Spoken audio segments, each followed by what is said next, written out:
All right, so here we go. Good day, welcome, and I hope everyone is doing well today. It is so nice to have you all back together. We only meet once a month, so it's truly wonderful to gather and concentrate our energy on this time and space. We have a wonderful program planned for you today.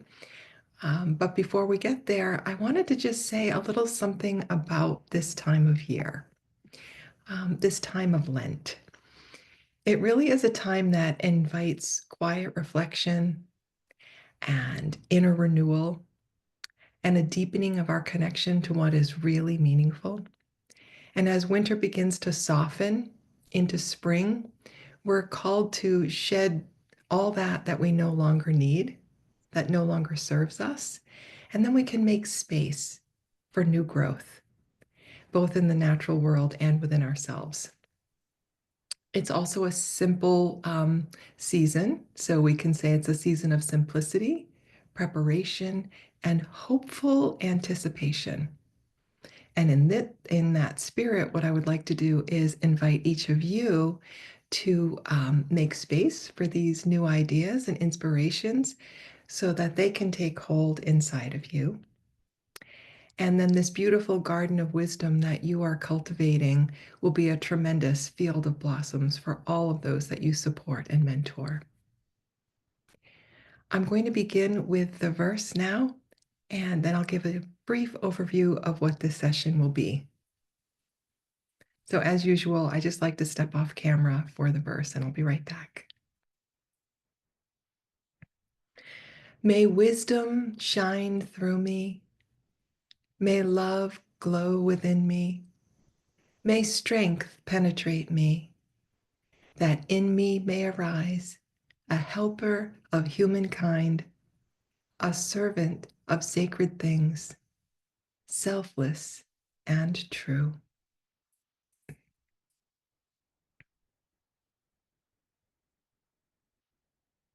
Okay, a warm welcome to everyone who has just joined us during the verse. I'd like to give you just a quick picture of today's session. Today, we're going to explore the realm of warmth in correlation to professional development. And to guide us on this journey, we will warmly welcome back Sven, who's going to share his wisdom, experience, and insights. Thanks for being here. First, however, let us welcome Shanoa, who will be leading the artistic portion of this session. Shanoa is a Waldorf alum, as well as a certified handwork teacher with almost 2 decades of teaching experience. I'm gonna have to run. My class is starting now. Well, it's 12 to 2. Someone has their unmute button on. I wonder if you could press mute. Karen, if you make me co-host, I can look up after the muting thing for you. Thank you.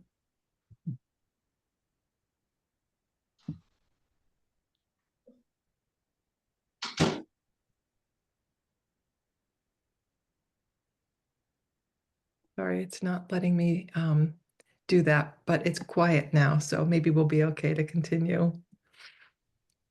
Okay, so going back to Shanoa. So she is leading our artistic portion, and she is a Waldorf graduate herself, as well as a certified handwork teacher with almost 2 decades of teaching experience here in the United States, as well as in Mexico. And she fell in love with fiber crafts while attending Waldorf school. And then her upbringing on a biodynamic farm allowed her to raise sheep and really dive deep into all things handwork. She currently splits her time between New Hampshire in the United States and in Mexico, where she has spent 11 years at, now I hope I pronounced this correctly, the Aklum Waldorf community. You got it. Okay.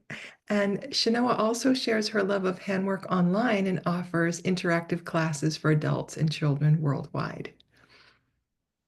She is a proud graduate of the Mentor Training Program, just completed the program last November, and she is looking forward to sharing some practical, meditative, and heartwarming ways to connect with your mentee. So welcome, Shanoa. I'm going to spotlight both you and your hands. Thanks. So that we can see what you're doing. Thank you. Welcome. Hello, everyone. Good morning or good afternoon. I want to start by just sharing a little bit about the project that I'm going to bring to you today. We have a small amount of time, so we'll see how far along we get today, all right? As Karen mentioned, I spend most of my time here in Mexico, where I am today. And at our school, it's a small school. Lainey knows all about it. I saw her here. And we don't have enough classrooms, let alone designated spots for teachers to meet. So something that I've started doing is bringing something to the space where we're going to meet. Usually it's outside. We sit on stumps and we're out of stone. So I thought that creating a mat and bringing a candle to that space would bring in the warmth and the intention for our meetings. And so now most of our teachers all have something similar to what I have, and we can start our meetings by lighting a candle. And wherever we are, having this feeling of warmth and intention. So that's a little bit behind the impulse for what we're going to start today. And it is my hope that you will be able to bring this to wherever you are meeting with your mentees. What I would like to do is share my screen for just a moment. Let me see if I can do this.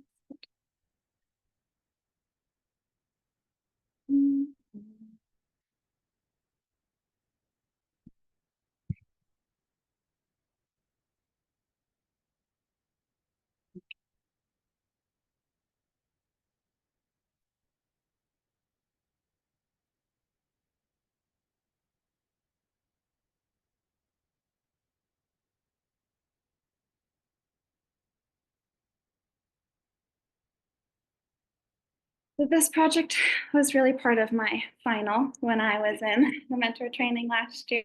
And I've named it the Mentor's Mantle. And I just wanted to talk a little bit about this name for it and remind us of the different ways that the word mantle can be used. So it can refer to a layer of the earth's structure or a cloak, typically worn over other clothes, a significant role that someone takes on, or it can also describe something that covers, right? And next, what we're going to do is go into a little bit of the preparation for your materials. And if anyone has any questions, you're just gonna have to either put them in the chat and Karen will let me know, or unmute and ask, okay? Hopefully everyone brought some kind of a wool circle to work on, scissors, a needle, embroidery thread, preferably multiple colors, so you have some choice, and then a fabric pencil or chalk, something to mark your fabric with. And that's where we're going to start, is with the marking of the fabric. All right, so I'm going to go to my hands now.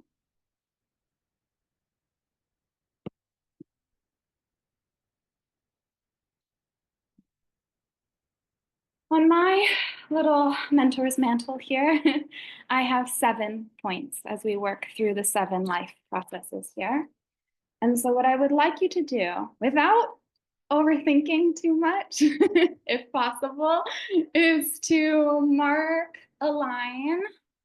It doesn't have to be as curved as mine, or it could have more curves, but some kind of a flow line, a line that's going to flow all the way around your circle and perhaps indicate somewhere these seven points, or these 7 life processes that we're going to travel through.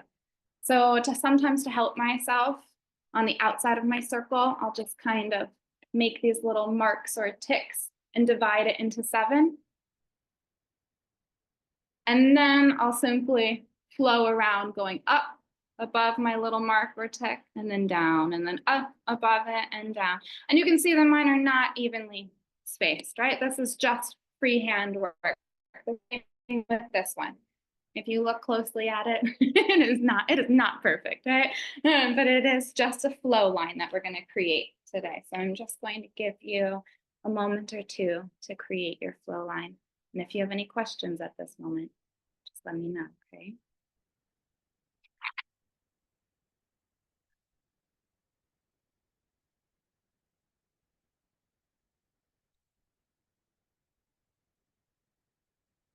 Karen, I didn't take note of when my time started, so will you just let me know when I'm getting close to Sure. the end, or send me a message? Sure. Thank you.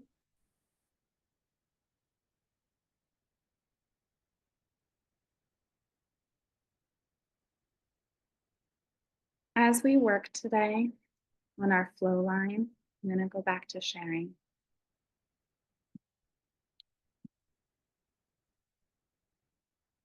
Everyone can see, right? Yeah.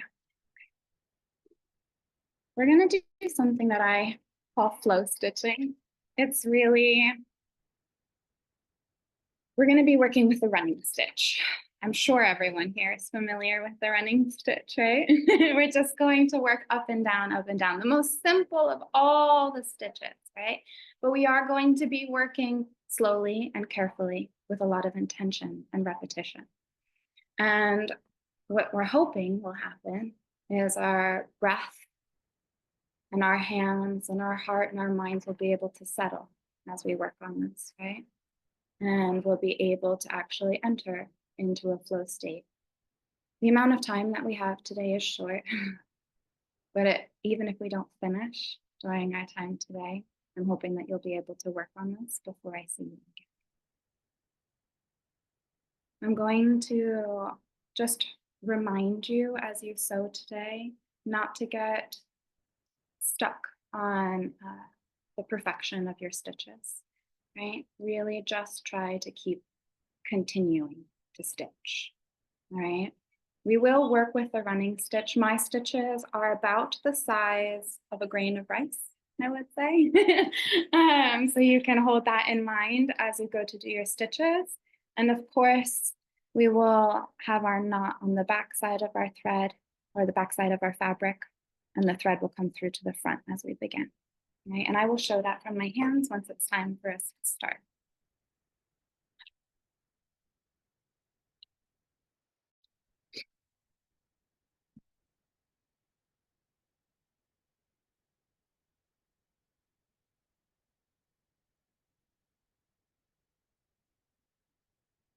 I'm going to ask you, once you've marked your fabric, to settle into place, to be comfortable.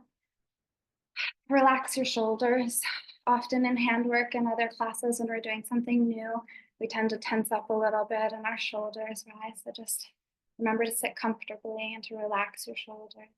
Shake out your arms a little bit if you need to. Feel how you're sitting. Feel how you're sitting on your sit bones. Are your feet on the ground? Notice your breath. The inhalation and the exhalation of your breath. Notice where you feel warm.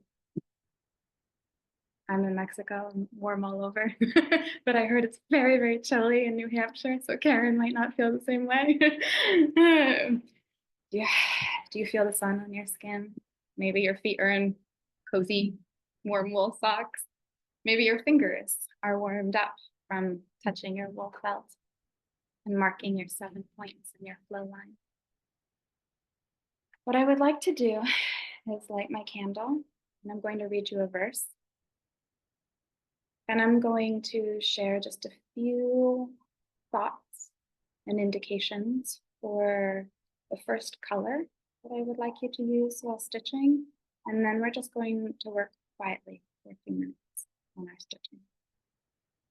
I'm going to read to you from In the Light of a Child. I'm sure most of you are familiar with this. And first, we'll see if I can light my candle, even though it's quite windy up here. Maybe not. Let me just see if I can shut the door.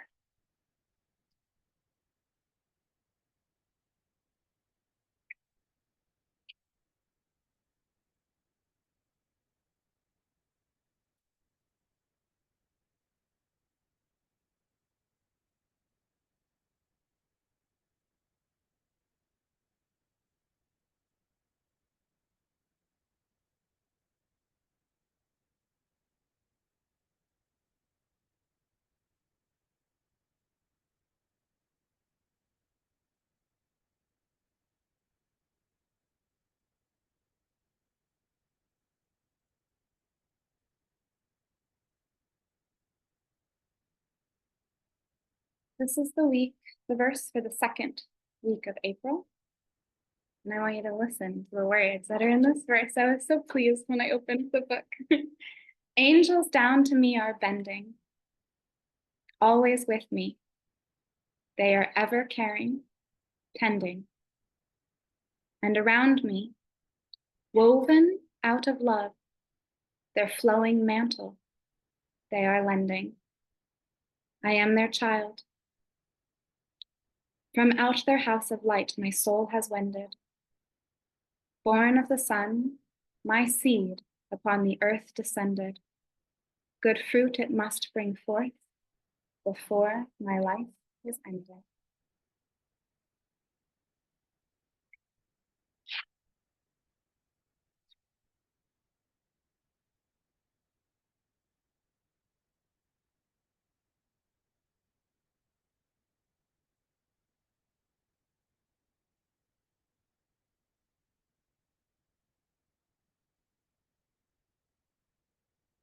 I was really motivated and inspired when I did the training that you're all in right now.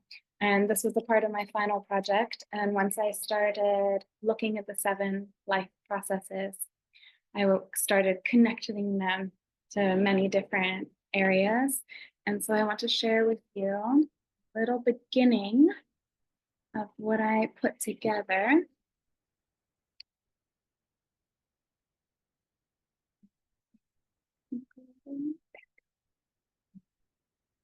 So I believe you did breathing, you did breath last time you met, right? And we're going to start there today, and we're going to move through breathing and into warmth, hopefully. And so for the life process breathing, I have associated with that the soul process of perceiving and attention, the life movement of upright movement, the weekday, Saturday, the color blue, the planet Saturn. And then we got to learn all about the 7 virtues of the guide by your side during our time together. I don't know if you will be as well. And one of these virtues was to be observant. And then I'm sure most of you or everyone here is familiar with the Eightfold Path. And so here we find the right opinion. And for the 7 chakras, the crown chakra, and then the 7 care qualities, which I drew on from the work that's being done in Ruskin Mill. We have rhythm. So these are some things that I want you to hold in mind as we start with our first round of flow stitching. I'm going to choose the color blue, but you are able to choose any color, of course, that you associate with the breath. We will thread our needle, tie a knot at the end. And in just a moment, I will switch again to my hand camera in case you'd like to see me begin stitching.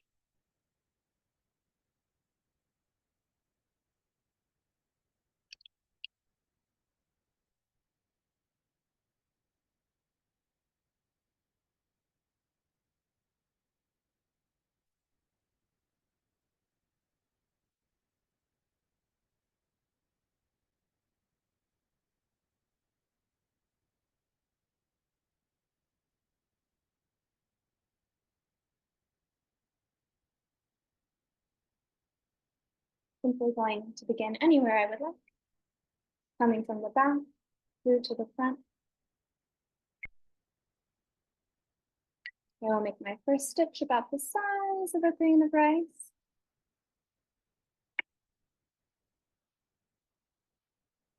And I will begin to follow my flow line.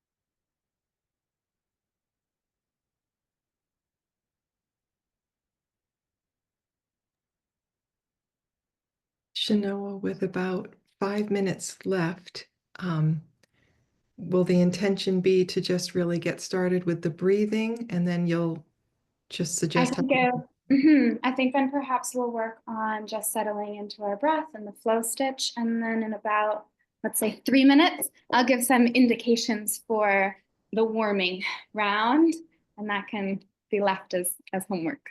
Okay, and then we're going to work on this next time as well. Exactly. Yeah. So we'll be All able to continue, and Great. nobody will have to feel any rush at all. So just right. find yourself settling into this breathing, this rhythm that we have here.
Okay, so where should people go from here? Go back to my sharing for just a moment. All right, so once you flow all the way around with your breathing color, we do not need to mark again, right? The flow line that was your original line is now your line. So you don't need to mark again.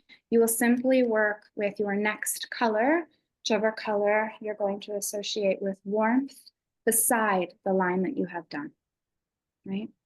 So you'll just continue to flow alongside. You will feel those places where there's this contraction and this expansion in your flow line. And our line will get a little bit smaller and smaller as we continue. Here is what I have to share on warmth, some thoughts for you to bring into your flow stitching. For this round will be concentration and interest and relating as the soul processes. And then for the life movement, the thought. Weekday, Thursday, color orange, planet Jupiter. The virtue would be vigorous. For the eightfold path, would be right striving. For the chakra, it'd be your third eye. And for the care quality, warmth.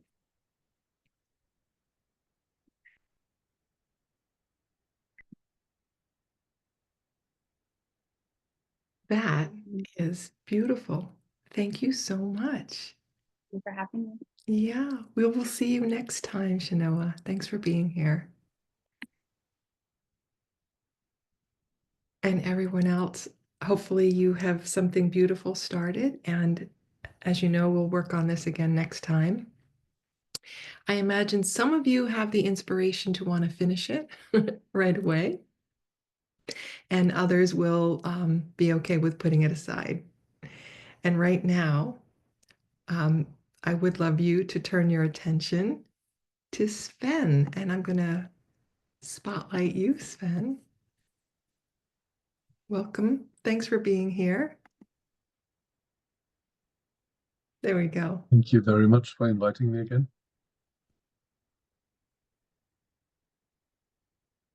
May I begin? Yes, please. The floor is yours. Wonderful. So thank you very much for inviting me into your places once more. We are looking at warmth, having come from breathing last time. And just like in a school lesson, I'd like to walk with you over the bridge. In my teacher training activity, I'm trying to discourage teachers from using the word recall for that part of the lesson, because there's an awful phrase which I hear far too many times in Waldorf classrooms, which is, who can remember what we did yesterday? And I'm yet waiting for a child who is brave enough to put up a hand and say, why are you asking me that question? Don't you know what we did yesterday? But more importantly, maybe the child should say, I know what we did yesterday. What are we doing today? Because that's what I got out of bed for. So I think obviously this part of the lesson has a virtue, but I think we are shortchanging it by calling it a recall. Simply going back and repeating what happened yesterday isn't going to take us into today, is it? So what I'm trying to do is to change the name of this part of the lesson and calling it the bridge part. Essentially, we have to walk back over the bridge to yesterday. That's where I'm going with the children. And then we're walking over that bridge into today's lesson. But that means that by remembering what came yesterday, we're gradually walking forward and we're taking with us the parts that seem to be relevant for going into today's session. And I want to sort of walk the talk, if you like, and do that a little bit with you by looking at where we came from when we looked at the breathing element. So you may remember me making a point last time of saying that healthy, confident breathing requires, above all things, clean and fresh air. Yeah, we don't want to breathe deeply unless what we breathe is something that we trust, where there's a certain freshness that we can feel, that there's an unpolluted element of it. And I try to use that metaphor to explain a little bit about the need for clarity and transparency and openness.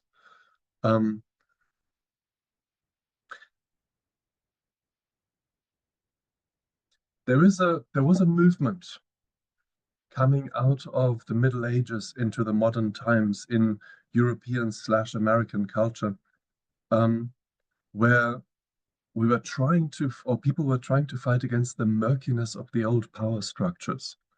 And one understandable instrument against that was the clarity of thinking, which is, I think, why we call that 17th century philosophy time the time of enlightenment.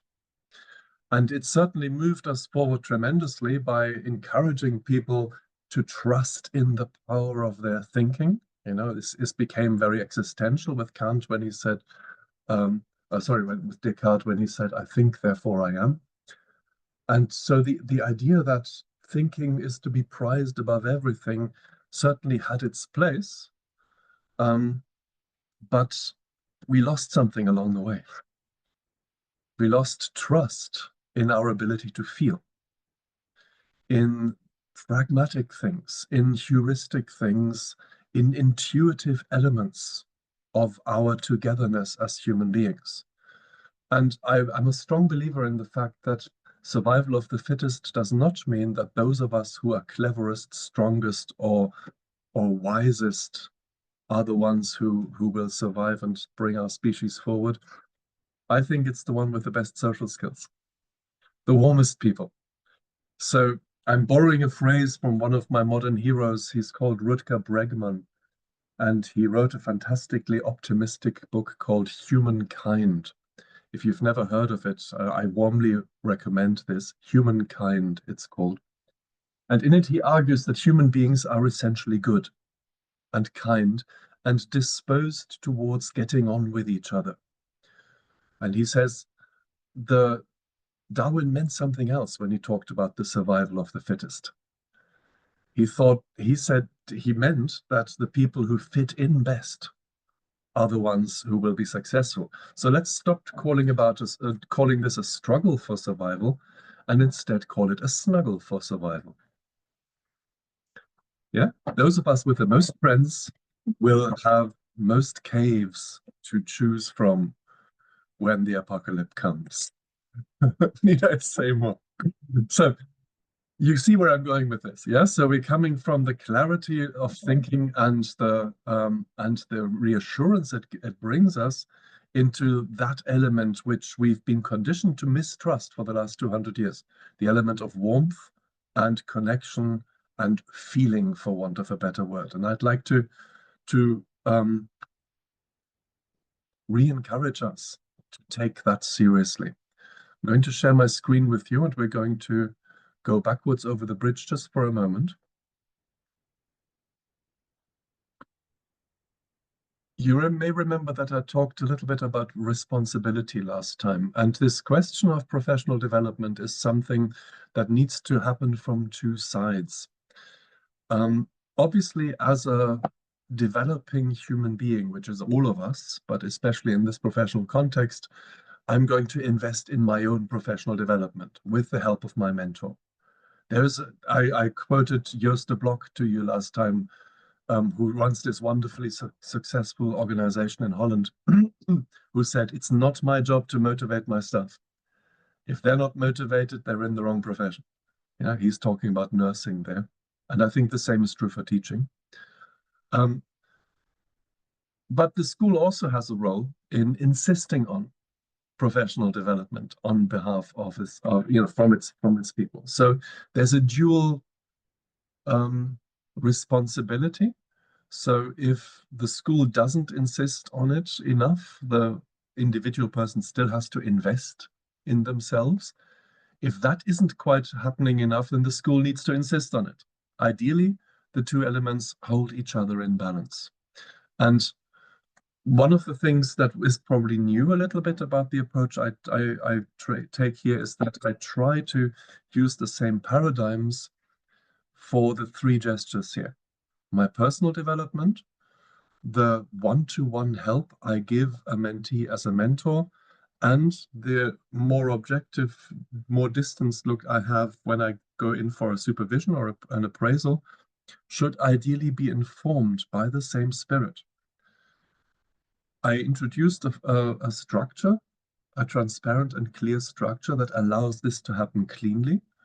But the same structure also benefits from being applied warmly, with enthusiasm, in other words, not just with empathy. I'm not talking about sentimental warmth here, but the fire of enthusiasm. We really believe in what we're doing, we're passionate about it, and we understand each other also on a non-verbal level. All these things are thoroughly human and therefore must be taken seriously. They can't just be wiped away because they're emotional and therefore unprofessional. So let's step over the bridge to the end of last month's session, where I ended, I think, with this picture of Swaroop Rawal, the inspirational multiplier of a new method, who almost stepped out of teaching because she had the wrong mentor, and then had the courage to ask for the right mentor and found her feet in that. And I use her example for these three important questions. What are new teachers hoping for when they come into the school? And the short answer is they're hoping for you people here. Yes? You are here in your own free time, on a weekend, because you care. Okay? You are exactly the sort of people a new teacher needs to meet in the school. Someone who cares. There's lots of people who know their stuff, but that's not enough. Someone who cares is the key person to meet. The other things are almost secondary to that. However, if, as many schools, the organizational efficiency doesn't quite always follow the intention and the vision, then the new teacher also has to know what their rights are. And I do nowadays, I might not have said this last time, certainly in the UK, I encourage every one of my graduating students to join a union. Because it's, unions have been around for 150 years, and they have an important role to play in allowing people to know what their rights are. I remember when I first joined the school, I never even asked what my salary would be. And I didn't have a contract for the first 2 or 3 years or something like that. This is how it was in the 80s. I'm glad that time is over. Yeah, we should also be able to meet in the rights sphere and be aware that we have rights, and they don't depend on the number of years we've been a member of the Anthroposophical Society. These are human rights, not anthroposophical rights. But none of it is free. Everything comes with responsibility, and everybody has a role to play in this. So this, I think, is a wonderful guidance for a first conversation, isn't it? When you first meet your new mentee, these 3 questions, it would be really good to have some clarity on that, and to be open and friendly and not use them as Socratic questions, but as genuine questions. How do you see this? And in the answers to these questions, we will fairly quickly discover what picture these people, of course they're young people, these new people have of themselves. Let's go there for a moment. If I asked you right now, what is your self-image? What do you think of yourself? If we had the right kind of relationship, you'd probably be able to unpack this on a one-to-one level quite quickly. I'm not asking you to do that now, but the interesting thing is, how did you arrive at that picture? Who is responsible for the self-image that you have, whether you think of yourself as talented or successful or lacking in something? Surely one large part of responsibility for this is borne by our environment. The people who watch us, on whom we have an impact, and who then give us feedback. It's from that feedback that we build our self-image. Problem is, we don't always know where the feedback's coming from and with what intention it is given. Some of you will have heard of a great continental spirit called Viktor Frankl. He lived through a concentration camp for a long time, a philosopher, and he describes this condition in this way. He says, we live our lives like actors on a stage that is so brightly lit, we cannot see who is sitting in the audience. We do not know who is watching, how or by whom our impulses are received, or what consequences they have. And I think most of us are kind of in that situation, that we're in the bright spotlight and we're not quite sure what the impact is. But actually, as teachers, we're slightly more, the process is slightly more transparent, because we literally have our audience sitting in front of us, and we have a secondary audience, which is when our primary audience goes home and tells the secondary audience all about us. And we have a tertiary audience who is sitting in the staff room and who hear about us, even if they don't see us teach. And all these people are giving us feedback. And all these people are working on the image we have of ourselves, whether that's a positive or a negative one.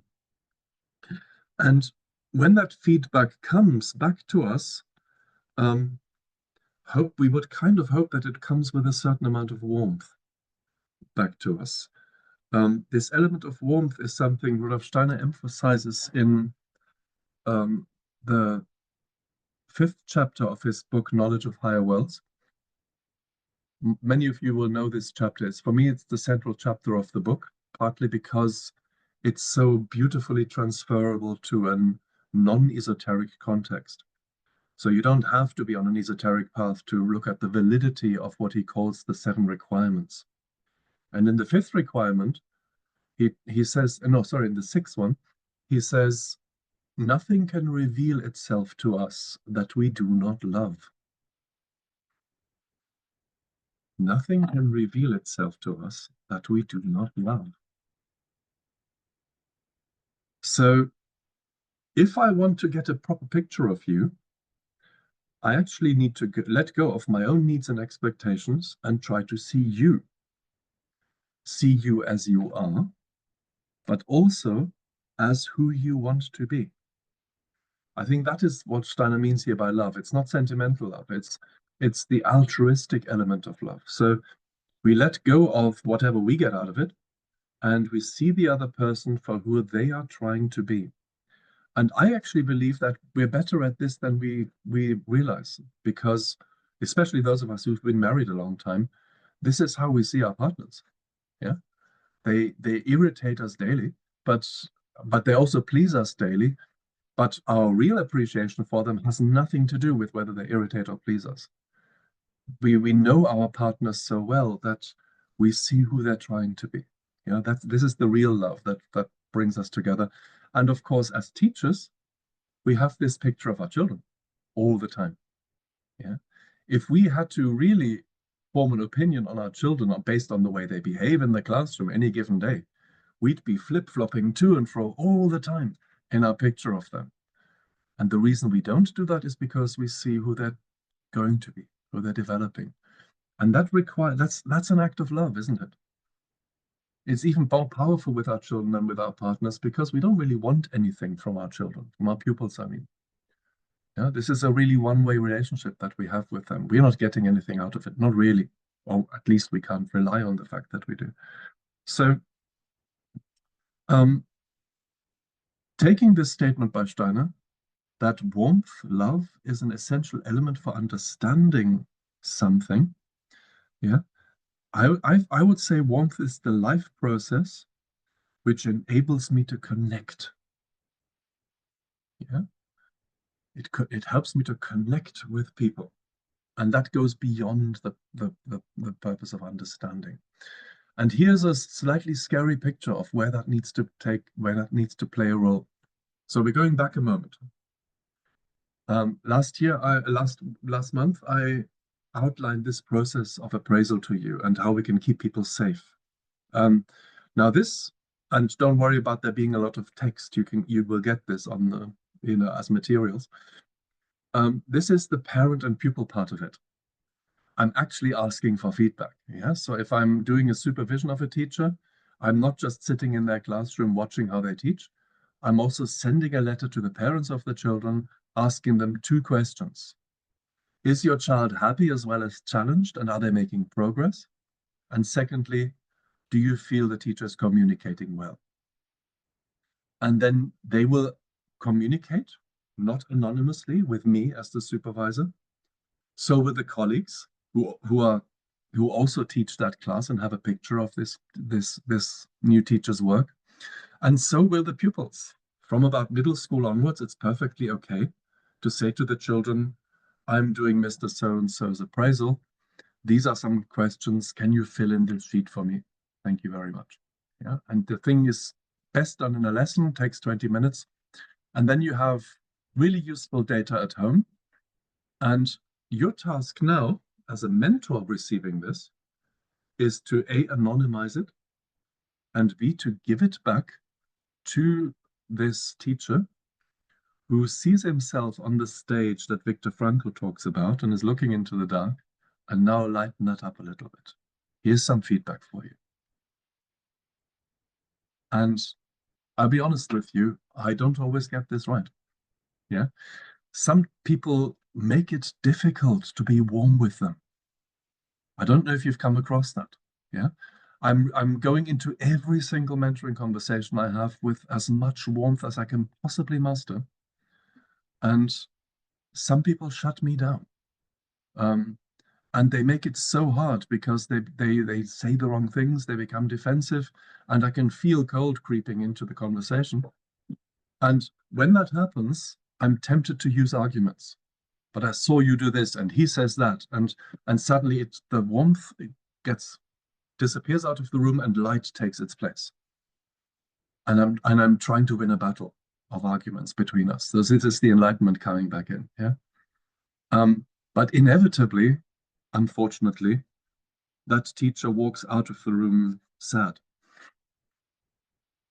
and defeated and with a worse self-image that they came in with. And that can't really be my aim as a mentor, even if I have to give them bad news. And you will see at the end of today's session, sometimes I have to give somebody very bad news. I'm going to give you a real life example of my work as a teacher's advisor, which will shock you. But I'm bringing that in deliberately. So in order to practice a little bit, and I know this is difficult because we're online, to practice a little bit how to hear somebody. Yeah, so now I can't understand somebody unless I love them, which means I need to let go of me and see who they are. I'd like to introduce you to the concept of the three narratives. Because when I listen to somebody, they reveal themselves to me on three levels. The first level is how they see themselves. Yeah, you're listening to me now and you probably think, well, Sven thinks, you know, he talks a lot about in statements, so he must feel quite confident. I never told you that I feel confident right now, but you probably hear that from the way I speak.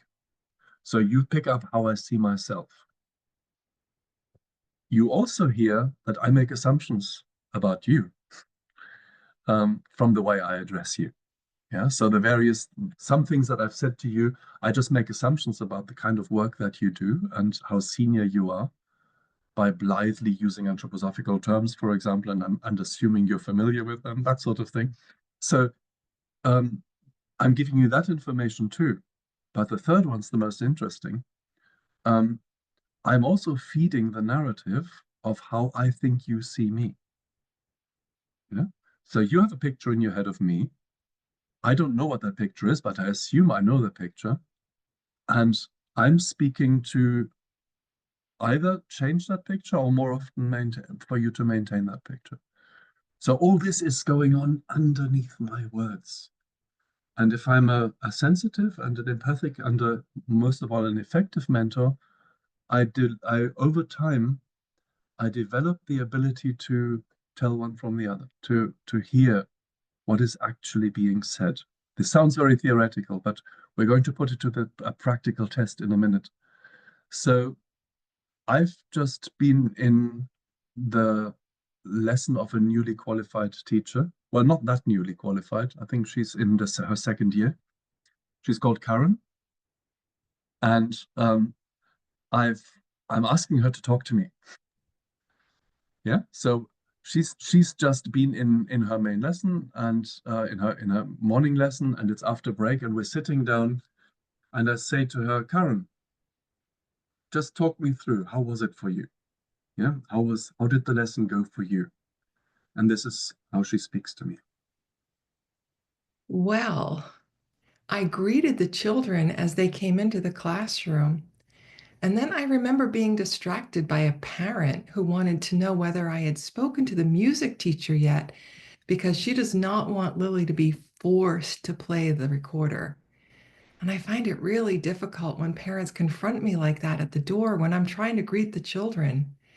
Some of the parents are really supportive. One or two even give me a hug when I see them.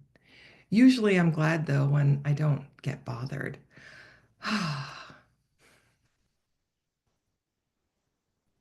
Shall I continue? No, to continue, yeah. Okay. As usual, I had to tidy up the children's things. I don't know what manners they are taught at home, but they seem to think it's fine just to throw their coats and lunchboxes on the floor. Usually, I get Molly to come over and read with me, but she didn't want to because she was so interested in Olivia's doll. I try to do a bit of reading with her every morning. Most of the children are doing well with their reading, but Molly is really struggling. I have asked her parents to read with her at home, but home life is really chaotic, and I don't feel they are really supporting what I'm trying to do here. Her mother got quite upset when I tried to tell her about Molly's angels. they are quite new to the school, and I don't think they really understand the whole Steiner thing. And it was difficult to get the children to line up properly for skipping. After that, I wanted them to act out the part of the place value story where the woodcutter gathers up the branches and ties them into bundles of 10. And then they had to put the 10 bundles of 10 into the wagon. I thought it would be a good idea to have 10 children be the branches and then tie them together with a skipping rope. They all got a bit overexcited and noisy, and we didn't quite manage to get all 10 of them inside the rope at once. It was a bit chaotic, but they found a lot of fun. Or, I'm sorry, they had a lot of fun. Molly gets very upset at the slightest bit of chaos, though. She ended up hitting Josh, so I sent her to sit in the office for a while. She loves to be sent to the office. Thank you very much, Karen. So obviously this wasn't really Karen speaking. This is a fictional teacher. This is not a real life situation. And what I'd really like to use this for, and in a minute I'm going to ask you to go into connection groups for 10 minutes, so into breakout rooms, as they're called. I'd like us to look at these narratives here in this situation. I'll just bring back that screen. So what's Karen's self-image here? Yeah, how do we see that? Secondly, how does she see me? So the kind of things that she says to me, yeah, what is she revealing about that? And how does she assume I see her? Yeah, so what picture does she think I have of her so that she speaks like that? And anything else you might pick up here as experienced listeners, what can you see that she isn't seeing? Yeah, or that she isn't saying? What can you see between the lines? So you can't take the screen with you into the breakout room. So my suggestion is that you just take a screenshot of it, either with your laptop or with your phone or something like that, while I set up the connection groups, the breakout rooms. And then I'm just going to give you 10 minutes to talk about what you've just heard and what you think is being said here. So bring your warmth into this thing, not just your light, not just the clarity, but also the empathy, and see what you feel moved to perceive in this way. So there'll be 5 of you in each room. You don't all have to speak, and you don't have to solve Karen's problems, of course. But let's have a perception exercise. Are you all ready with that? Then I will open the rooms now. And we'll just have 10 minutes on this.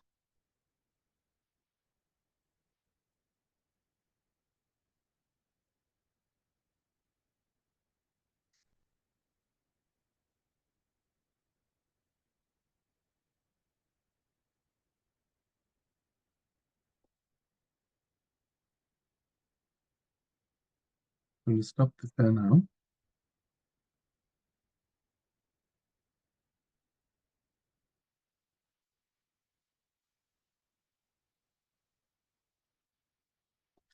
Karen, you're muted at the moment. Thanks. Okay. Sherry went to her room. Carmen, are you there to go to your breakout room?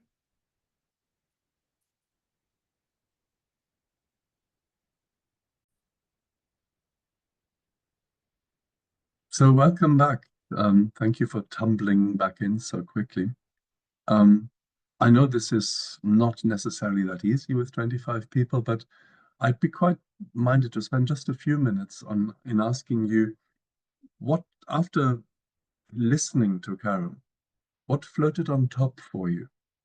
So which theme of the many themes that were there that were opening themselves up in your direction, which one did you feel particularly moved by or drawn to? Do you just want to share that for a moment?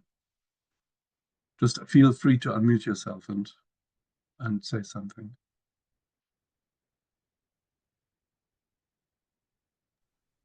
I think our group if I'm correct, I'm assuming I'm speaking for our group, but we noticed that it was less about a self-reflection and more about, this is just the way it is, and or, me against the world. So there wasn't really as much self-reflection in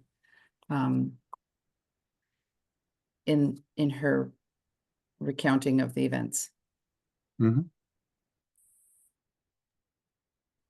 So in our group, here's Sven Vandana here. In our group, Hello, Vandana. we felt that that there was this sense of overwhelm. What stood out was the second part where she was aware of how the mentor was listening or perceiving her. That awareness was there because every little while there was a kind of justification that was coming through. So that was there, and even the third element was standing out. How is she hearing herself? Yeah. Thank you for pointing that out.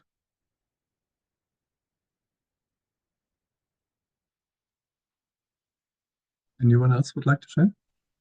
We also recognize that if it was just the first meeting, we couldn't be for sure where her reactions were coming from. We could only suppose and wonder. Yeah, thank you. I think the word sympathy comes up too. We were talking about, this victim mentality, the wanting to justify a certain discomfort in what was going on, but this wanting to have sympathy reflected back in how things were going for her. Yes. Thank you, Don. So I want to just pick up a couple of things from this to move it on to the next stage of our session. I'm quite deliberately not spotlighting myself at the moment because I want to keep this in the plenum, if you like. One of these things is that how we tell ourselves as a movement, and I think this is true for Waldorf schools in every country that I'm aware of, that we have a recruitment problem. That we can't get teachers to teach in our schools. And I actually think that this isn't the whole story. I don't think we would have as much of a recruitment problem if we didn't first have a retention problem. We're losing teachers far too quickly. And I'm speaking, from the perspective of somebody who works for, I think, 7 or 8 different teacher training centers around in different countries. So I'm daily working with people who've put a lot of time, love, energy, money into training as a Waldorf teacher, who then come into schools and they drop out again after 2 years, after 4 years, after 5 years. And someone like me who's been in the school for 30 plus years is really rare nowadays. And I don't think we're looking closely enough at why that is. So our teacher, I'm just going to carry on calling her Karen. Sorry, Karen. One thing that worries me about Karen is not that she's making mistakes right now. I think in 5 years' time, she's not going to be with us. Maybe in 2 years' time, she's not going to be with us. She will drop out because she will get flack from parents. Her children will be running around her. Colleagues will be talking behind her back that she's not coping, etc., etc. We can see that she's on a trajectory, can't we? That it's not a disaster. We don't have to take her out of a disastrous failing situation, but with that amount of defensive mechanisms and lack of self-awareness and masking, she's not on a successful path into the medium future. So the question is, how do we hold on to her? Yeah, what does she need right now? And most of you have been teachers for long enough to see there's at least half a dozen mistakes we could hit her with right now. We can say, you did this wrong, you did this wrong, you did this wrong, you did this wrong. We know what she's doing wrong. The question is that what she needs from us right now? Is this the approach that she needs to come to a place where she will be a successful teacher? Yeah. So a substantial amount of in-depth work needs to be done here by the mentor. But if we can somehow manage to to help a teacher who's operating at between 45 and 65% of her capacity to up her game and get better and get to the 80 plus level where we're all happy with our job, then we potentially have a teacher for 3 more classes, yeah, for 30 more years of class teaching, successful teaching, and it's all to do with that 1 year we put in and helping her grow.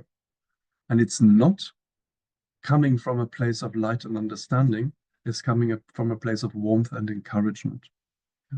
So most of the teachers that we have are not brilliantly talented, okay? Most of the teachers that we have are also not absolutely awful. They're somewhere in between. It's a craft, and it's a craft that can be learned. And yes, we need people to be motivated to learn the craft. That's their job.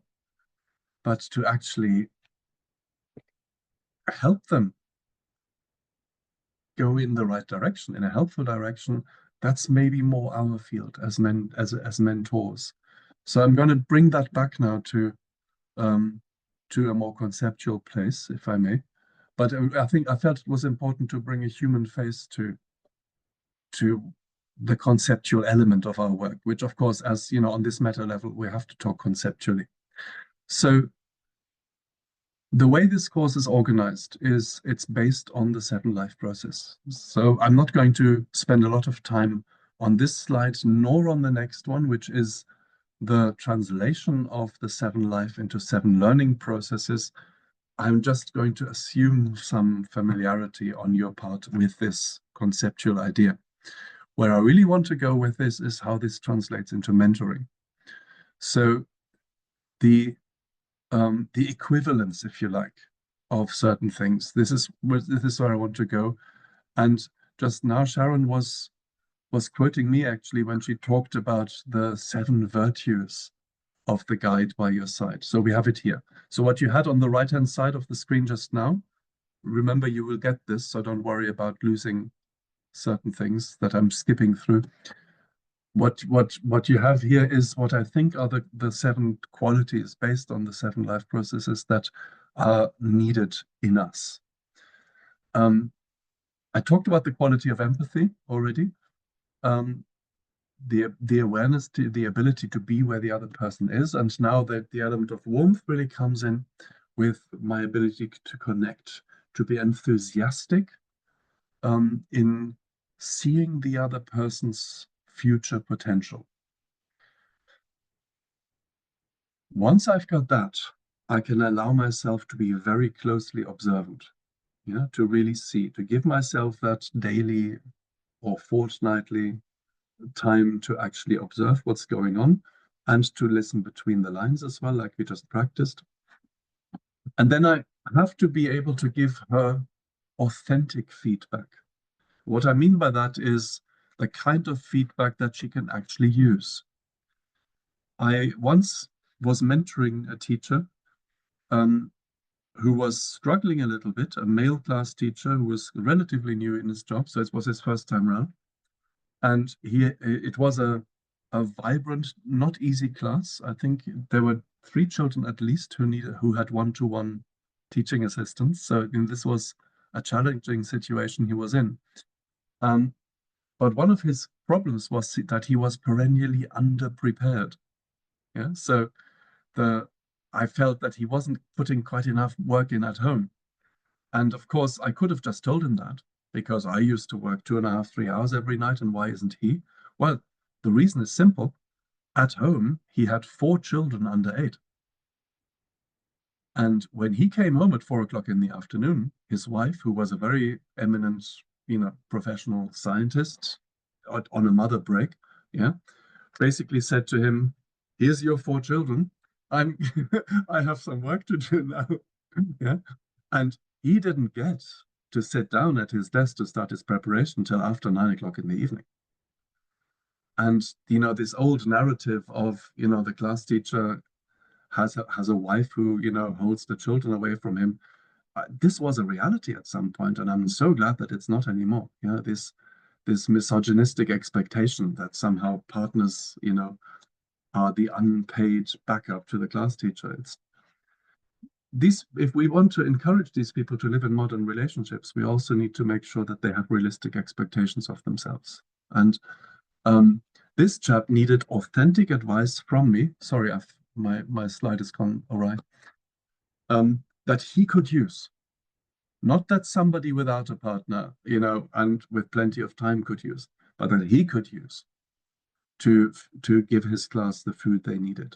Yeah. And that meant that whatever I gave him had to be preparable in an hour and a half, not in 3 hours every evening. This is what I mean by authentic. Yeah, it really has to be not just true for me as a mentor, it has to be true for him as a mentee, in the way that he can use it. Secondly, next, there needs to be an element of rigor in our relationship. So I have to be able to say to him with warmth, look, we agreed this last month. I would have expected you to act on this now, and why haven't you? So, the consistency that is part of rigor needs to be there as well in our relationship. I think it's important that we work not just to progressive values. So not, 20 years ago, I did this and that it worked for me always when I did that. But also that he feels or she feels that in our relationship, they are making progress. Yeah. So when I say the mentor has to be a progressive person, it's not doesn't just mean modern. It also means, am I interested in progressing myself? Am I encouraging the person in my child or with whom I'm working to make progress? And do I feed that back appropriately to them? Ipsative assessment, we would call it with children. And finally, the freedom element of this education towards freedom, I must really be completely committed, I think, as a mentor to this person working differently from me. Yeah, with different values. If I'm a visual person and a lot of my practice relies on my ability to do magic with a blackboard, and this person just isn't talented for drawing at all, but is beautifully musically talented, then that's what they're going to do. Yeah, I can't keep lecturing them about their insufficient blackboard drawings. It's perfectly fine for them to work through music, yeah, and to make that the thing, because of course there's a karmic thing happening between them and their class, and it's not my karmic thing, it's theirs. So this virtue is quite rightly the crowning one there at the end, because by the time I've gone through all those 7, they're basically ready to fly by themselves, I would say. One of the most useful books I have found in helping myself be a mentor is a book that I never knew existed before I looked into this more professionally, and that is called The Mentee's Handbook. More than one version of this exists. So what I've got on this very crowded screen, my apologies for this, is quotes from that book. So you can Google that. It's called The Mentee's Handbook, and it's nothing to do with teaching. It's set in the business realm, and it's designed for people who are being mentored in order so that they get the most out of their mentorship from their perspective. Yeah? So they invest in their professional development, and this book gives lots of structural suggestions on how to do that. And I particularly like this establish, expand, explore method. Yeah, establish, expand, explore. What is happening now? Why is it happening? And what am I going to do about it? That's a simplified way of looking at it. We'll look at it in a moment in an anthroposophical way. But first of all, look back at, I'm sure many of you have had mentees already, and have either are already very experienced or maybe are just beginning to work with mentees. Are you working on creating a relationship between the two of you where your interest in mentoring is matched by their interest in being mentored. How can you do that? How do you make sure that this isn't just, I'm representing the school and this is what we expect from you? Which I explained last time is part of your job, but it's only part of your job. So do you realize that this is actually a question transferable to teaching? Pupils, I mean, yeah? How is my interest in teaching you matched by your interest in being taught by me, in learning from me? Yeah. So am I creating spaces for you as a teacher in the classroom? You know, now if you're my pupils, am I giving you spaces to show me how much you love learning, or am I dominating the space too much? Am I broadcasting all the time and not receiving enough? I think if I dominate the space too much, I don't allow the mentee to grow into their own sustainable love of self-development. So this is why I love this perspective. And I always share this with the people I do mentor. And I encourage them to ask me these kind of questions. What could be possible barriers to reaching my goals that I can't see yet? Yeah, we'll come to that blind spot question in a little while. So I promised you an anthroposophical perspective. Here it is. So at the top, we have those three words: establish, expand, and explore. So think back to Karen, yeah? What she and I experienced together in her class, in her second grade classroom, is obviously in the past, yeah? So let's establish that this is the picture we had. Yeah, these are the things that happened. And one of the things I would actually occasionally interrupt Karen's presentation for is to say, just stop telling me how you feel and let's focus for a moment on what actually happened. You know, what did we see? What did we both see? And then we can talk about how you feel about it. We expand. Why did these things happen? Why did they make you feel that way? Why did you mention Molly's name 7 times and no other child? Yeah, what is it with you and Molly? I'm sure she has no idea that she mentioned Molly's name 7 times in that short paragraph, and yet she did. So there's clearly something going on there. Yeah? This is what we're going to expand to together in our meeting right now. And then we look towards the future and see, okay, now which of these things should we work on? What's top of the list? Yeah, what do you need? What do you think your children need to change first? And let's work on that. Let's look towards the future.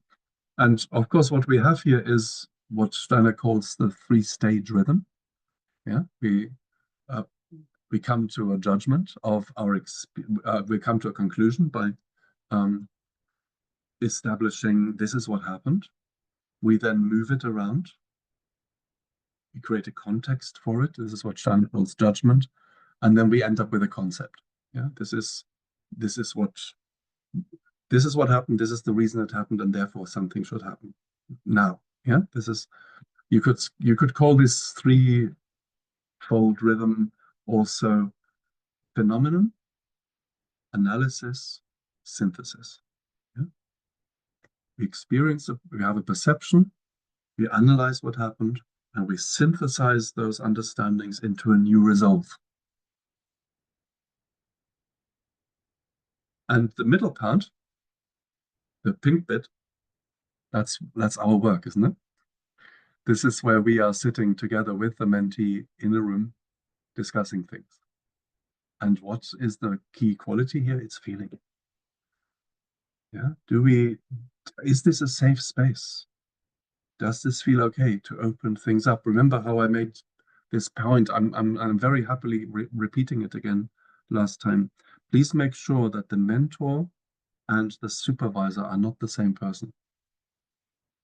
That the mentor's job is not to report to the faculty meeting, is not to report to the school leadership about the mentee. Because if that is the case, the mentee will not be open, will not dare to be open, because they know this is going to be passed on. Yeah. This is a space of confidence between the two of you.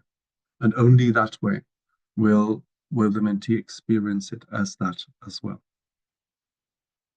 So let's go a little bit deeper again on the psychology of it all. It may well be that you are already very familiar with the so-called Johari window. This is a heuristic tool that was developed in 1955, believe it or not. So this is 80 years ago. No, sorry, 70 years ago. This year, that they were called Joseph Luft and Harrington Ingham. So they put their first two names together to name this tool. And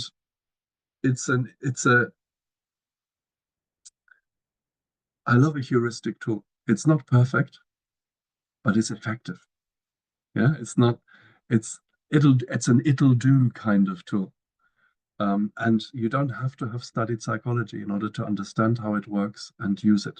And in a moment, I'm going to give you a real case scenario where you're going to apply some of that. Yeah. So basically, if you and I are sitting in a room and we're having a conversation, we are aware of 4 areas in our relationship, in the other person, possibly in ourselves, but certainly in the relationship that is unfolding between us. The first part of that, these 2 psychologists called the arena. So in that top left area are the things that I know about you and that you know about yourself as well. Yeah. So let's say I know you're a thoughtful person. You know you're a thoughtful person. Yeah. This is, you're not an active kind of impulsive, emotional overreactor. You like to take your time thinking about things. I know that about you, and you know that about you. Yeah, so that's on the table. That's obvious between us. What you don't know about yourself, but what I and all your colleagues know about you, is that you are super quick to take offense. Yeah, you imagine that other people are out to wound you, because your thoughtfulness is very self-directed.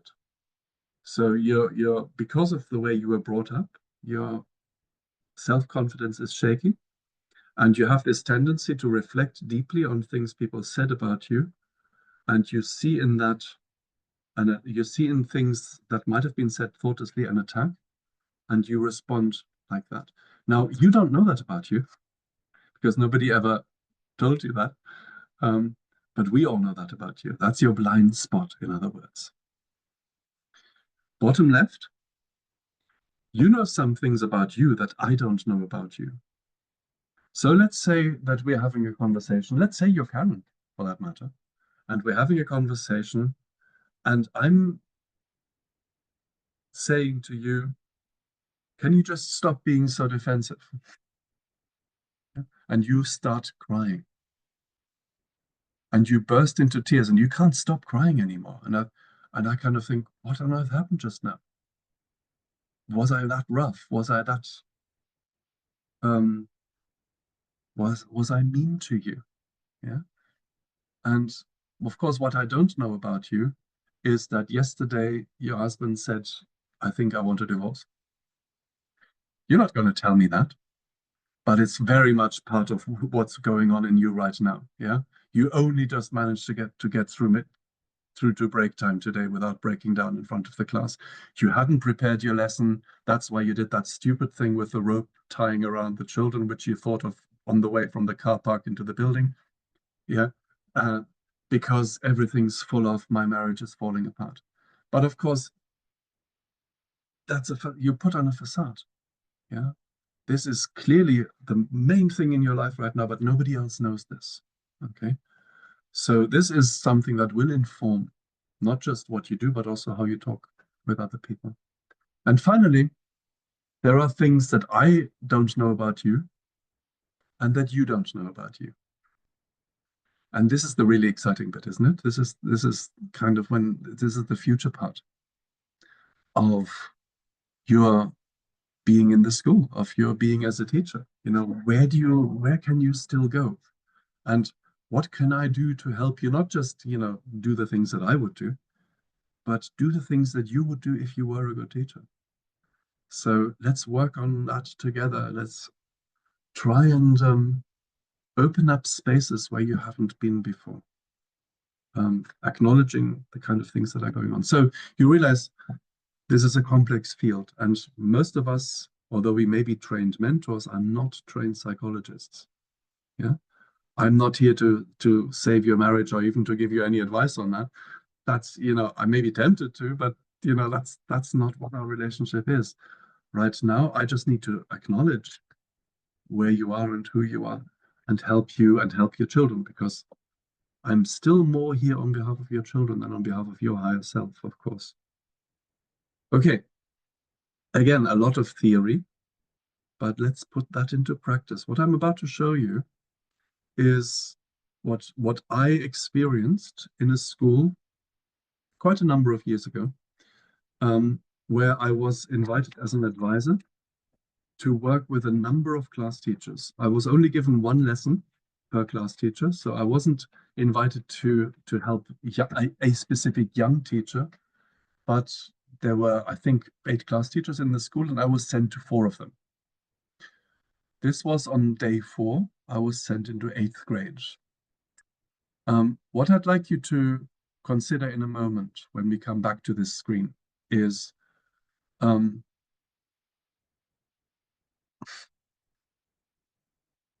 I want you to imagine to have a conversation with the teacher of the class that I'm going to describe to you in a minute. Imagine that situation. Ask yourself how you would approach that conversation, and see if you can use the qualities of the Johari window in that. So what's clearly obvious? What was I able to see but the teacher couldn't see? What might be clear to the teacher but I can't see it? And where could this possibly go? Yeah, these things somehow need to be there if I want to approach this conversation with helpful warmth. So here we go. A small purple classroom for an 8th grade consisting of 9 pupils. Cluttered surfaces. The teacher's desk and chair are overflowing with papers. There are 4 lights in the room on the ceiling. 2 of them are broken. It's too dark to read. The blackboard has large, messy German writing on it. There's no space left on it. Today is the penultimate day of the geography main lesson block. The main lesson books contain only about 7 completed pages and 3 or 4 incomplete pages. Morning verse and a poem are recited perfunctorily. There is no recall or bridge activity. The teacher announces an activity. Today and tomorrow, the class will attempt to create together a large 3D papier-mâché model of a 2D world map. Each pupil is assigned a part of the map and given instructions to design a grid for copying the drawing onto that. The instruction has not been thought through by the teacher and is given in a confused manner, so pupils make mistakes in designing their grids and have to individually correct these. Just attempting and correcting the grids takes up the whole lesson.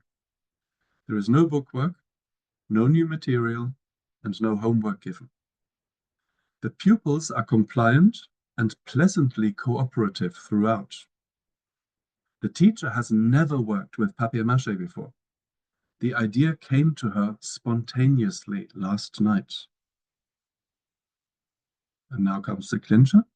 The teacher has been working in Steiner education for over 15 years.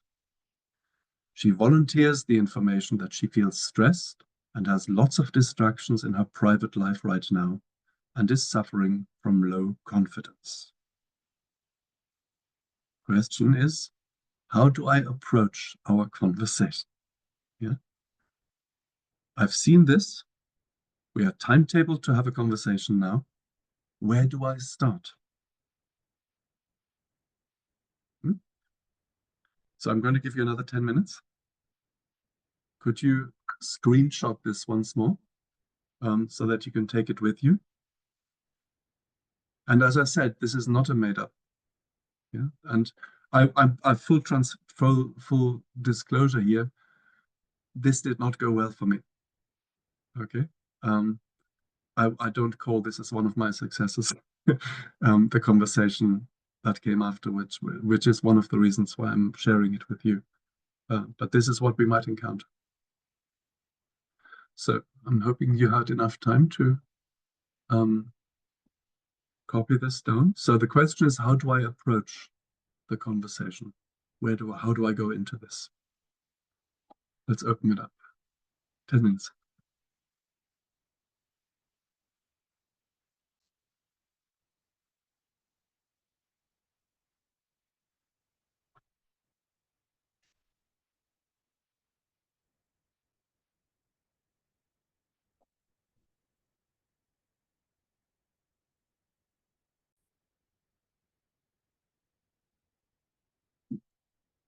So nobody came back early this time.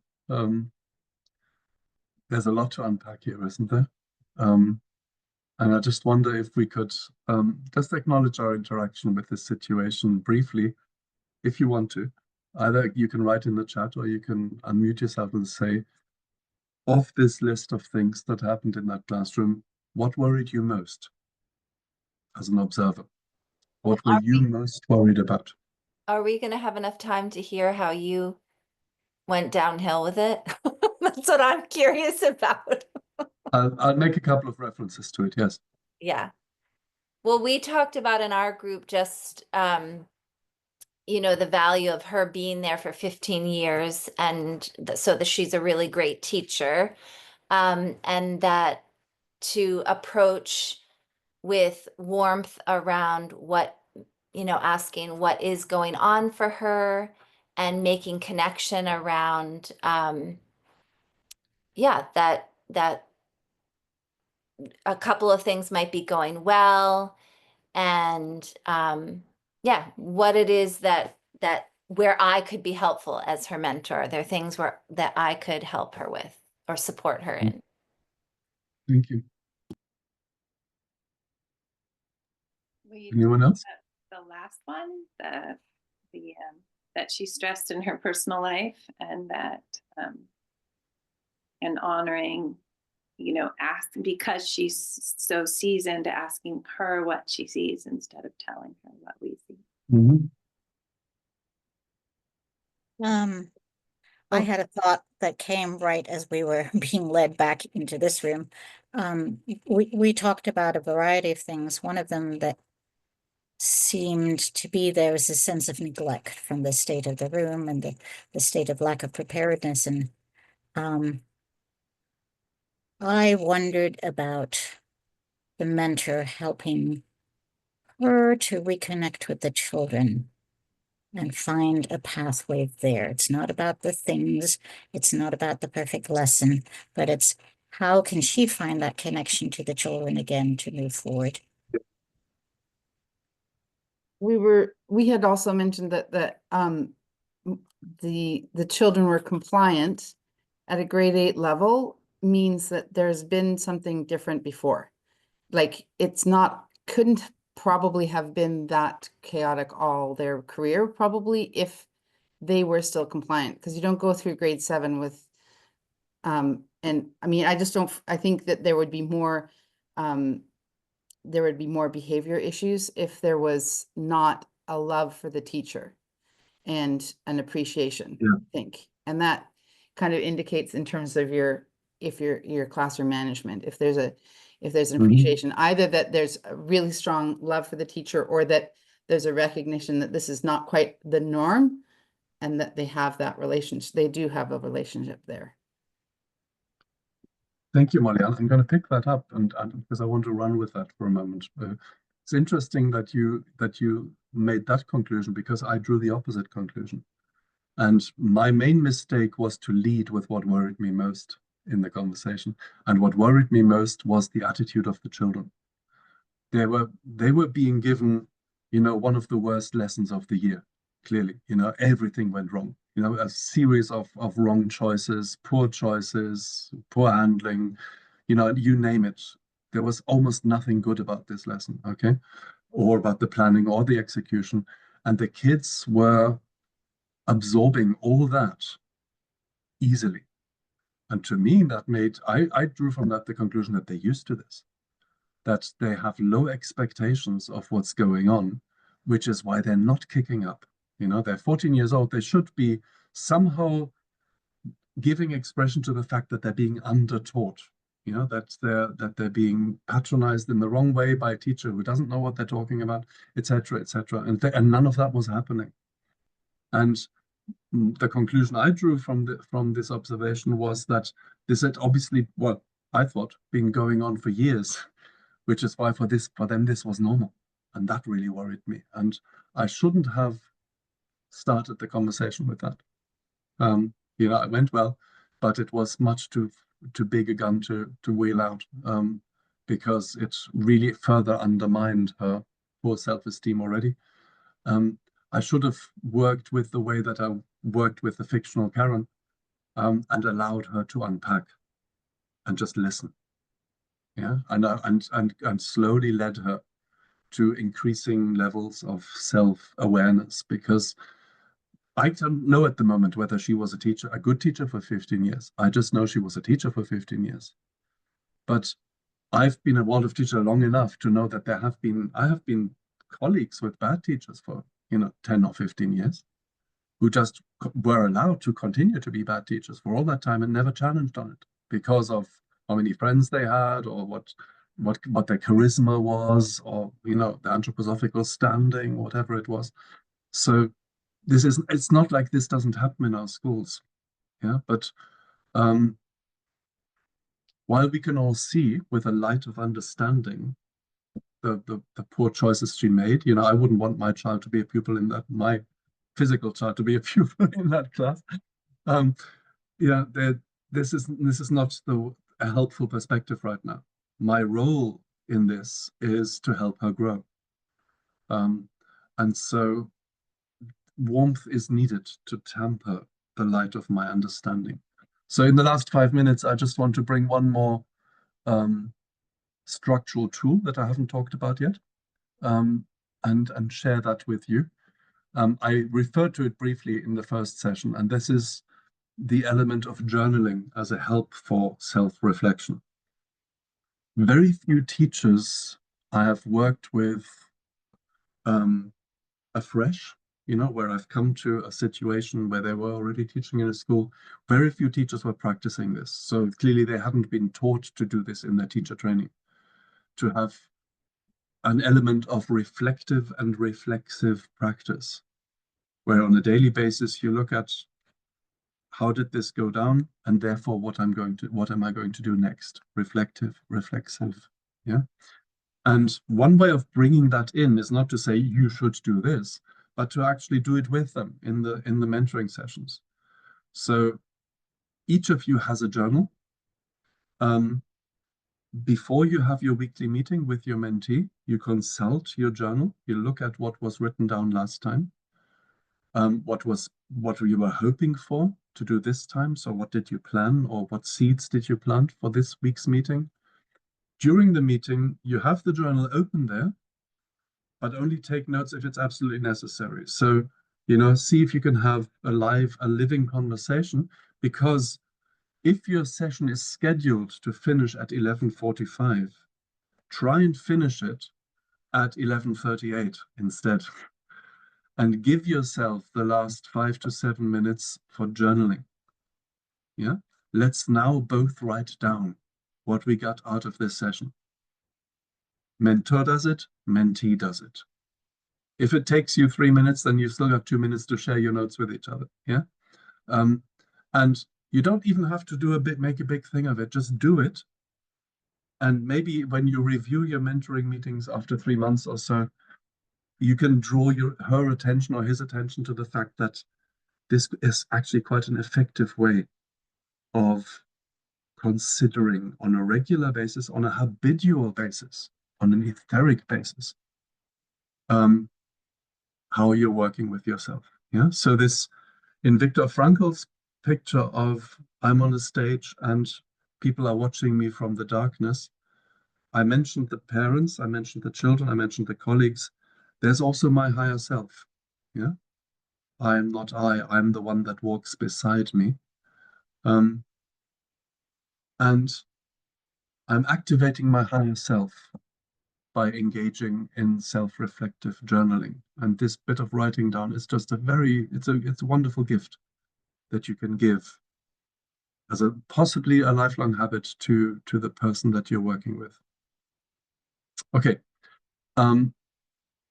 We won't have time to cover this, which is what happens after your initial relationship finishes.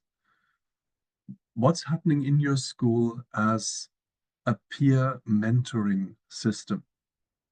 So how do you continue to support each other? Many schools have tried and failed to implement something they call a buddy system. Let's just pair up and visit each other's lessons. Problem is, we're never free at the same time, or, I'm never, I can't find cover and all that sort of thing. So I've come up with this idea of the triad system, that at the beginning of the school year, you form triads, and ideally you have a high school teacher, a middle school teacher, a low school teacher, or a class teacher, a subject teacher, that kind of, so you don't necessarily occupy the same place. And the three of you commit to visit each other's lessons once a term, maybe even twice a term if you're going to be very ambitious about it. And the idea is that when A visits B's lesson, C can cover A's lesson in the timetable. You see what I mean? Yeah. And if B visits C, then A will cover for B. So you can create cover situations, and then when A gives feedback to B, this is what I've seen in your lesson, C can listen in and observe, and afterwards give feedback on the conversation. Not judge the observations, but just say, this is what I've heard. This is how your conversation went. And all three of them just engage in this safe space, non-competitive learning that they do together. Yeah. So because all of you have passed probation, you're on a peer level, you've chosen who you work with, you've chosen what your targets for development are. None of this is coming from the school leadership anymore. You can really now work on, let's help each other develop. And all this structure does is it allows this to happen. In fact, more than that, it encourages this to happen. Yeah. I might have mentioned last week already, and I will mention that once more, this wonderful practice of schools to, from about second grade onwards, to have 1 day a week where main lesson is happening after break, which means that main lesson teacher is then free to observe other people. Yeah, this is, everybody gains from this. Yes, it's timetable becomes easier. Subject teachers once a week can teach at 8 rather than always at 11, that kind of thing. Yeah, so it really is a gift to this, to make it possible, because just goodwill isn't enough. It needs to be backed up with something practical. And finally, I want to share an image with you. Sorry, I've got a picture here in the way of my. There you go.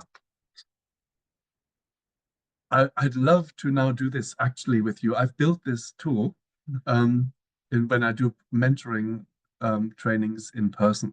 Okay, so what this is, in the middle is a wooden ring, like a sort of gymnastic ring, and it's got yellow strings attached to it. And I think there are 28 different strings, and one person stands on the wooden ring. And then the other people, the colleagues who hold this, then walk backwards, and the person in the middle rises up, yeah, and can hover, can fly, okay. And this is such a beautiful picture, I find, of the collegial support we can give each other in the board of school, in any kind of school, because it's the collegial support which allows me to lift off. Yeah, to spread my wings, but actually I'm doing the key work here. I'm doing the balancing. Yeah, this is not easy. to stay upright, to to not wobble too much, to not step off. I'm not in danger. Obviously, I won't hurt myself if I fall down. I'm only about 10 inches high, but it's a beautiful thing to be lifted up in this way by my colleagues. And you know what? If one of the people doesn't quite pull their weight, the others automatically pull harder. It doesn't matter if not everybody pulls. There are enough people to have me, to have my back, to help me to fly. But I have to be motivated to actually want to balance. Otherwise, it won't work. And this is why this is a lovely metaphor. If you ever get the chance, I call this the Sun Surfer. I didn't invent it.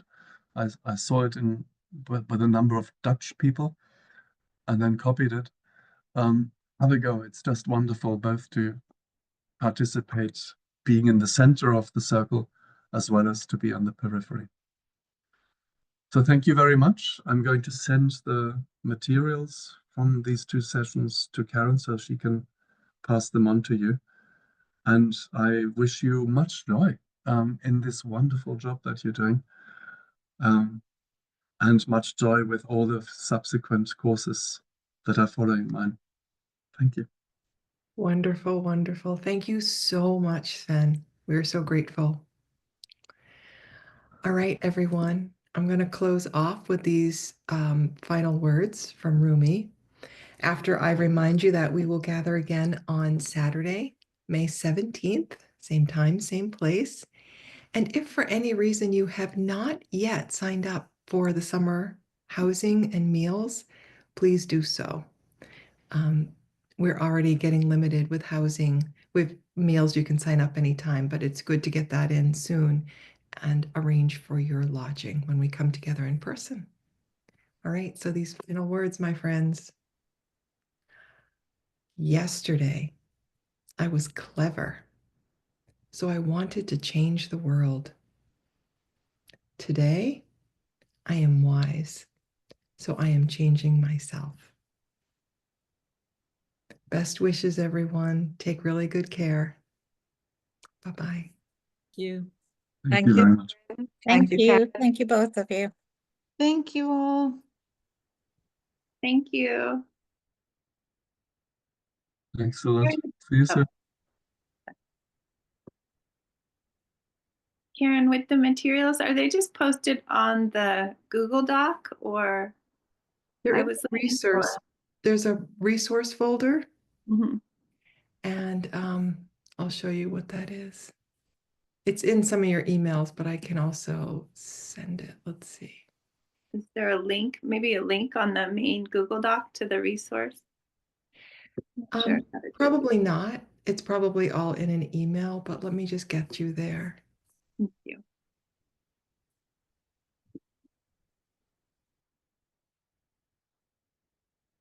So if you go here, that's our portal. If you click on that, and on that portal, you will see that that's where you sign into class. It says click here for your course meeting, and then there's a main resource folder. And in that main resource folder, I put all of the information, and I just add to it every time we have something to add to it. Okay, and that's on the website, not on the Google Doc, not on the Google folder. Not on a website. It's on, it's click on what I just sent you, Okay. and it will open. Yeah, it's not posted on a website publicly. It's private to all of you. Okay. Thank you so much. You're welcome. Hi, Paul. Did you get my email where I sent you that information? Yes, I did. Thank you very much. Okay, I sure. appreciate it. Sure. Okay. Thank you. Take care. Bye-bye. Bye.